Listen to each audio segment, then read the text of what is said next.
Without a doubt, Oberyn Martell is the best one-off character in Game of Thrones. And Bobby B exists, so there's tough competition for that title. Oberyn, I think, is the most universally likable character in the entire show. This is because of his great personality with unbreakable charisma, along with a deep well of other lovable personality traits. Then he's brought to life perfectly by Pedro Pascal, and this was really his breakthrough performance as an actor. Before this, he had minor roles in television, so he proved himself here, and it opened a gateway into getting better roles. It just seems like he plays Oberyn effortlessly, and with so much confidence to the point that you couldn't see anyone else as that character.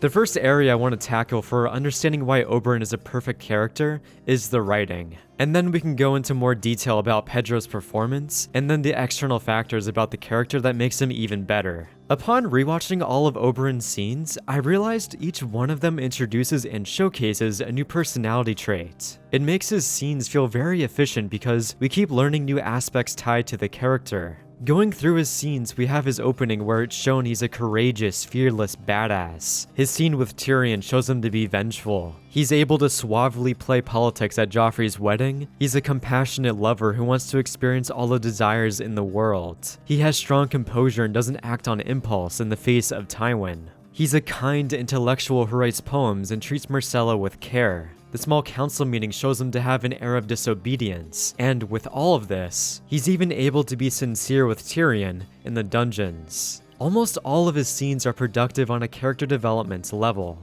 And even though there's a proficiency in character development, the writers don't compromise any plot development and are able to expertly do both. Like an example being his first scene, in which it gives you the entire essence of Oberyn while also explaining his entire motivation and backstory. So right away you understand the character. The mountain raped Elia and split her in half with his great sword. I feel like this isn't something to take for granted because there are so many other shows in which characters have way more screen time than Oberyn, but yet they are significantly more dull. Oberyn's scenes are meticulously planned, and aspects of his character are always being revealed to the viewer. It makes all of his scenes much more entertaining and thus makes them even more alluring. Through all of his screen time, you're also searching for any character flaws and negative traits, and that finally shows up in his last scene. During his fight with the Mountain, he gets overconfident and thus becomes careless in the pursuit of the truth. So even though he's a very colorful character with many likable traits, he's still a flawed individual, and that makes him human. By his final scene, it comes full circle, and this final trait finishes his character and his overall arc. Just a very efficient setup and payoff in the course of only 8 episodes. That's an achievement in of itself from how great of a character George was able to write in that short amount of time.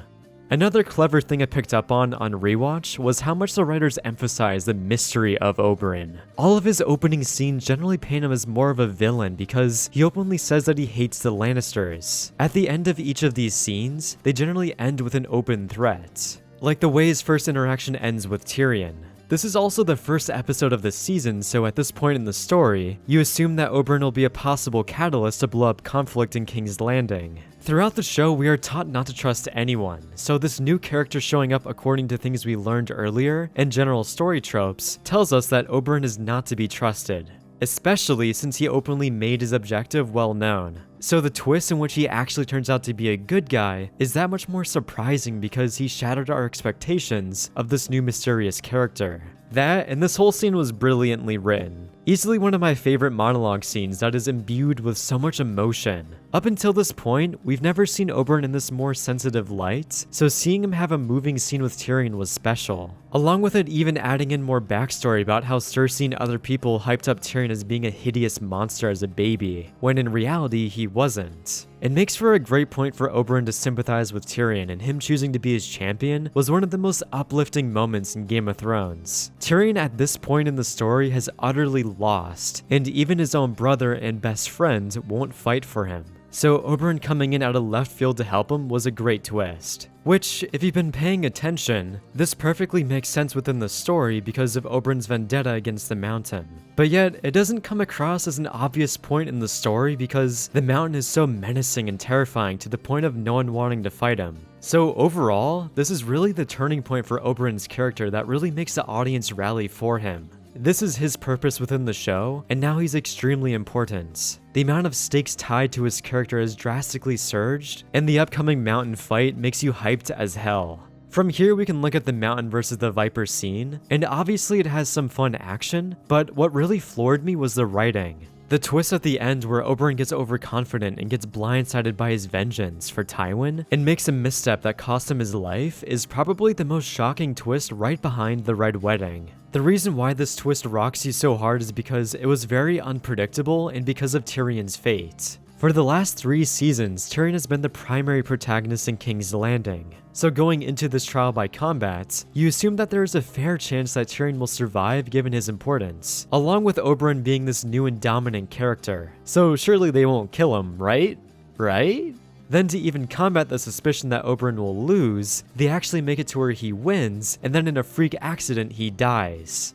This is literally the best outcome from a writing perspective, and I can't imagine a better way to have written this scene. It's a roller coaster in which you experience the highs of winning and the lows of losing. It's a massive rug pull just when you think all the danger is gone. It feels like George R. R. Martin is playing mind games with you because you know the most logical twist will be for Oberyn to win, but then that in turn now seems like a predictable outcome. George somehow accounts for this and blows us away with what ends up happening, along with him obliterating the status quo of the show because, as an audience, we assume that Tyrion will return to what he's been doing in King's Landing. So by completely sending Tyrion in an unknown direction, it leaves the viewer not being able to predict where the story goes, and thus, this was the least expected outcome. Another crazy thing is that Oberyn not killing the mountain is not contrived. Oberyn is trying to desperately question the mountain for information, and this makes sense because this objective has been established in multiple scenes. In order to subvert expectations in a narrative, it needs to make sense within the story because here, it works expertly.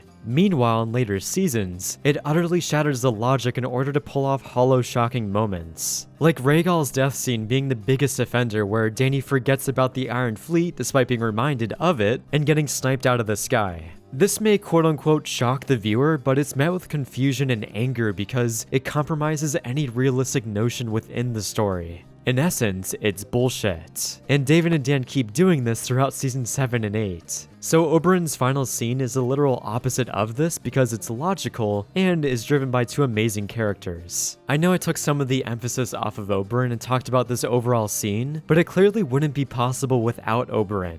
The reason why his death hits so hard is because he was such a lovable character who was taken away so soon. His presence was short and sweet, and because of this, he's straight up a perfect character because his time in the story has absolutely no downtime or flaws. Like, it's a lot harder to call other characters perfect considering their trajectory for later seasons, unless if you just ignore their later seasons altogether.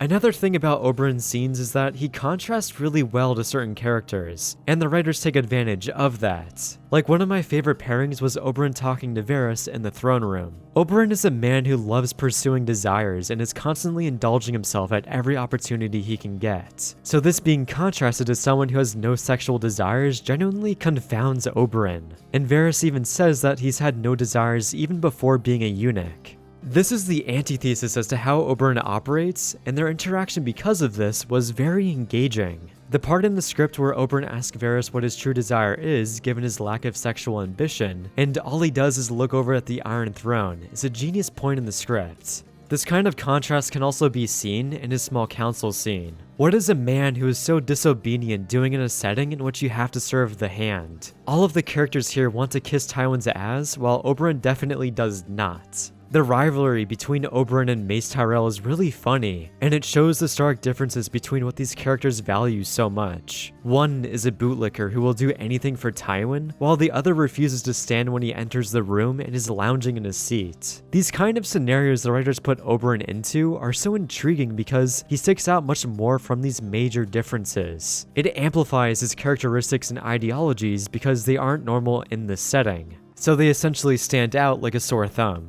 On the ideology front, his quick snappy exchange with Cersei about how Dorne doesn't despise bastards creates a good conflicting point for these characters to butt heads on. So by putting Oberyn into settings that fundamentally contrast his character, it puts a spotlight onto what makes him so original. From a writing point of view, I think Oberyn is the best example you can pull on as to how to expertly set up and literally execute a new character. From every scene being very productive in what they teach us about Oberyn and his personality, pulling into the mysterious angle of his character to make him more intriguing, contrasting him to certain characters and settings to amplify his characteristics, and every twist he's involved in perfectly utilizes him as a character. Truly a flawless character who gets even better from an acting standpoint from what Pedro Pascal brings to the table. You know what? Let's do a little test. Do you think Pedro Pascal won any awards for playing Oberyn Martell, or at the very least was nominated? The answer is surprisingly no, and not even any nominations. But between most of the characters in this season, I think Pedro Pascal's screen presence was so infectious. He nailed every characteristic of Oberyn perfectly, and there was a lot to nail.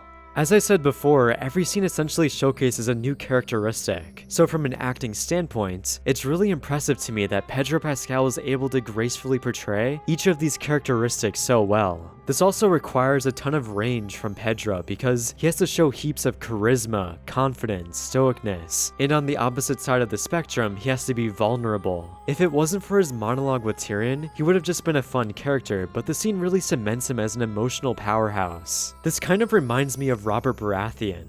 In most of his scenes, he's either being a strict ruler or a memeing menace. But the scene where he gets real with Cersei and talks about their marriage in detail really unveils a hidden side to his character. This is what Oberyn's scene with Tyrion is to me, and is even better because it has a strong progression throughout the entire scene.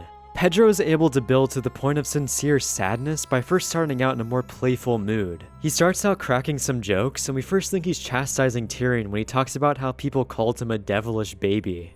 A head twice the size of his body, a tail between his legs, claws, one red eye. The privates of both a girl and a boy. Then slowly through his captivating monologue, he sympathizes and feels bad for Tyrion to the point where he's shedding a tear. It's an extremely cathartic moment, and this low-key scene, again, shows Oberyn's more heartwarming side. So overall, for his range, it's showcased in spades, and he's more than a badass warrior.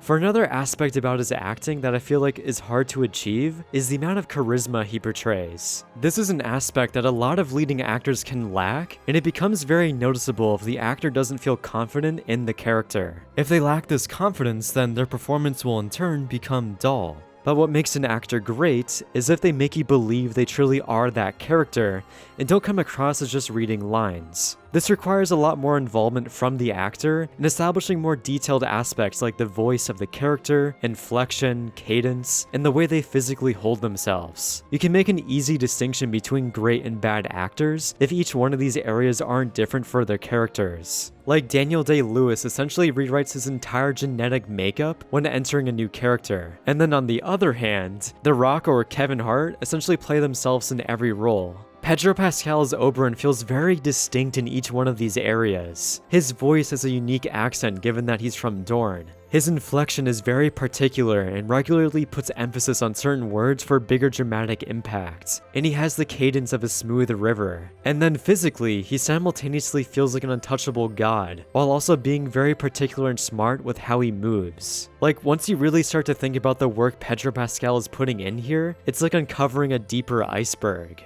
From all of this meticulous care being put into the character, he comes across as very comfortable and he thoroughly understands him. So much to the point that he occasionally adds in subtle improvisations that made his character more real and natural. It's kind of hard to identify improvisations without access to the script, but I'll show a couple examples. The first one is my favorite, where Oberyn gracefully swipes his hand through the wick of a candle, which boosted his badass meter by a huge degree. Then this moment during Tywin's dialogue scene shows how lively Oberyn is. Some believe the sky is blue because we live inside the eye of a blue-eyed giant. These spontaneous small actions breathe life into the character. A lot of actors are just concerned about hitting their marks for blocking and delivering lines to the point that they feel restricted in a way. Pedro Pascal breathes instinctiveness into his performance, and through these improvisations, it communicates a visual language of the character that he's more natural. And he's more natural because he's actively engaging with his environment, which in turn aids his performance. Pedro also seems like he's having a blast playing the character in all of his scenes, and that comes through very apparently.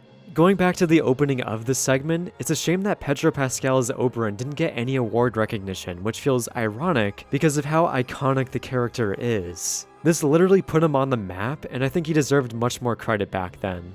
To finish up the video, I quickly want to go into one external factor that makes Oberyn even better. At this point in Game of Thrones, we've essentially hit the peak, and in my opinion, Season 4 is the best season. Every character is completely fleshed out, and they are all amazing in their own way. So, introducing a new character like Oberyn, I feel like would be a daunting task because you now have to make a character that is of the same caliber of our pre-existing ones. And the main external reason that makes him inherently so interesting is the fact that he's from Dorne. He offers a unique perspective in the already vast world of Game of Thrones. We've essentially seen representation of the different ways of life in most of Westeros, and out of all of them, Dorne is really unique. The people there are untamed and are resilient to normal customs, and seeing Oberyn in the setting of a place that doesn't communicate his values creates some good conflict and juxtaposition.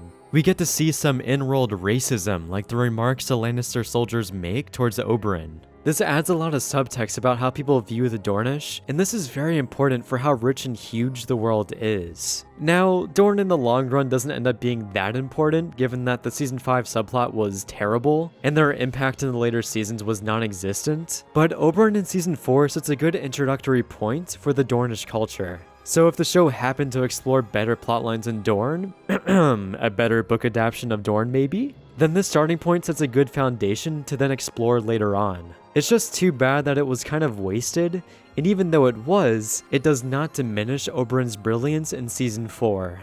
Thank you for watching, and I'm kind of curious about how well this video performs, because I still have more Game of Thrones videos I can make and want to do, but if the interest around the show and viewership is declining a lot, then I might prioritize making other videos. There is a series I want to start at some point this year that I think will be very fun, and there's a lot of potential there. But yeah, thank you for watching and have a great day.